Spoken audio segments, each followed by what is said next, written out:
I'm Marina Dimitrievich from District 14, the South Side. I'm joined by Common Council President Chevy Johnson. You know, I was a candidate through this last election in April, and it was really challenging not knowing how things were going to go and being out there, knocking on doors, then having to go inside. It changed everything. And everything has changed for us right now, and it can be overwhelming. What I said on the day that we were actually sworn in on April 21st, my birthday, was never again. We're not going to go through that again, where people had to choose between their own health and their constitutional right to vote. We can't let that happen again. And what I've also said is, during this pandemic, we need to make sure as a city that we are stronger than we were pre-pandemic, that we were stronger before, we're stronger after this pandemic than we were before the pandemic. And that starts with a strong democracy. Like the mayor said, we need to be able to vote from home. It might be in August, it might be in November, it might be out throughout next year. Things are changed, and our new normal is something different. Through this partnership, working with the libraries, our election commission, we're leading the way. A mailing will go out today to all of our households in the city of Milwaukee. Do you know how exciting that is? Talking about what the resources are available to vote safely from home. People who haven't had that communication before will now have the information and tools to make sure they can participate from home. So I'm so excited to be here today to help launch this effort called SafeVote. I thank the libraries, the election commission, the Common Council that was unanimous in this decision. We don't do that often, but when we do, you can tell it's of great importance. So again, I just want to make sure that we're stronger than we were before as we rebuild our city together during this pandemic and after. We have money coming in from the federal government. We could use some more resources, but we're going to make sure that everybody in the city is safe and certainly that they can vote and participate in the elections this fall and going forward. So I'm extremely excited to be here today, and thank you very much. And now Common Council President Chevy Johnson.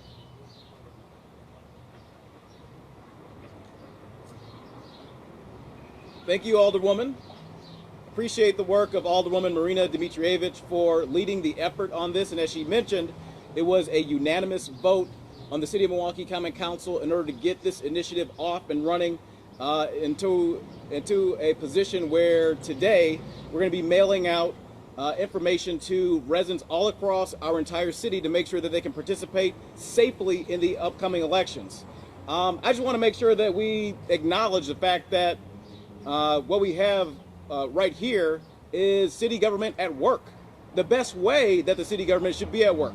The Common Council, working in collaboration with the mayor's office, working in collaboration with the Milwaukee Public Library, working in collaboration with the Milwaukee Election Commission in order to deliver services to all of our constituencies. You know, after the April 7th election, it was incumbent upon us, incumbent upon local government, to make sure that we fashioned an opportunity for all of our citizens to be able to participate in our democracy and do so in a way that was safe, acknowledging the fact that public health was something that had to be considered and had to be at the top of the list. And that's exactly what's happening today. So again, I just wanted to come here to thank the Alderwoman for sponsoring this legislation, to thank every single member of the Common Council who worked to make sure that this legislation came to fruition, to thank the Mayor's Office for being a partner with the Common Council, to thank the Milwaukee Public Library, as well as the Milwaukee Election Commission for working collaboratively with us to make sure that every single person in Milwaukee has access to the ballot, can do so in a safe way, and to make sure that everybody's voice is counted, not just in August, but also in November. And I'm sure there's going to be elections beyond this even so. So I just wanted to come here to thank them, and to also encourage us to continue working together in this sort of fashion, because when we do, our citizens all across the city succeed. So thank you.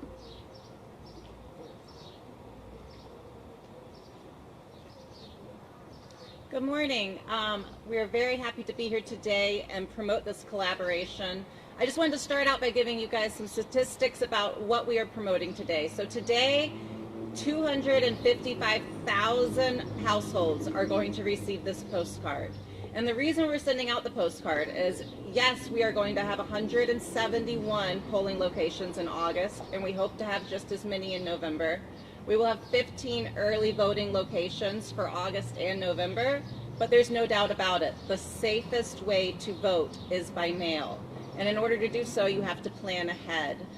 So this postcard is to encourage residents who might need to update their address by doing a voter registration, not to wait till the last minute, and then to get as many City of Milwaukee residents signed up to receive an absentee ballot by mail.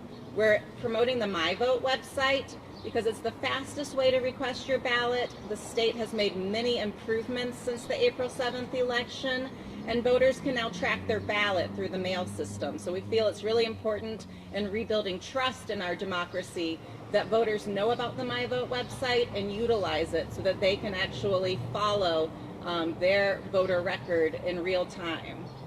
I'll take any questions there are about the SafeVote program and the mailing.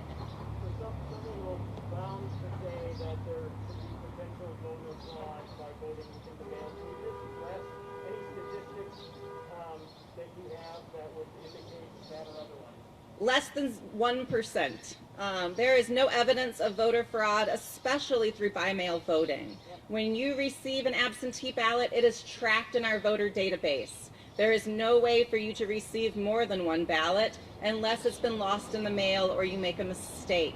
It's tracked in our logs at our polling places on election day. So there is not a way that is really feasible without breaking the law and incurring a felony to actually have voter fraud with absentee voting. It's a rhetoric that's just simply not true.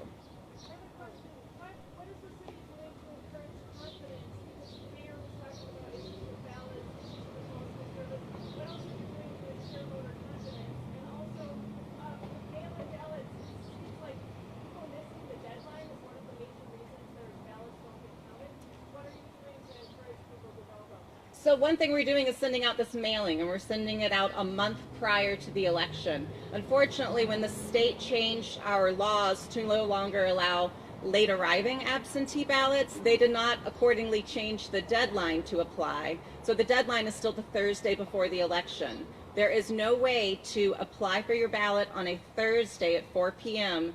and then have time to receive your ballot, vote it, and put it back in the mail. So we are expanding our drop box locations in an effort to curb that issue.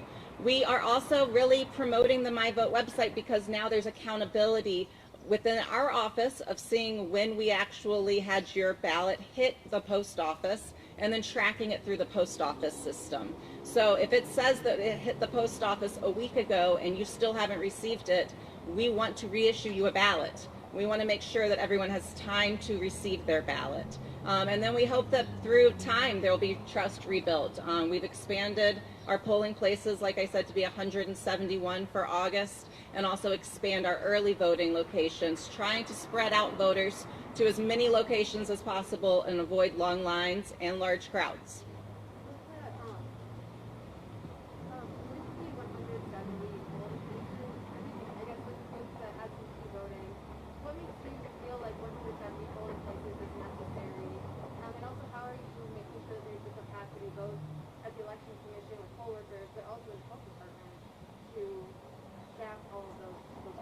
Yeah, so the question was, why do we need 171 polling places with this big push for absentee voting?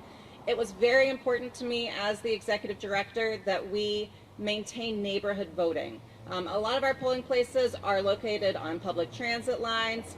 Voters walk to their polling place.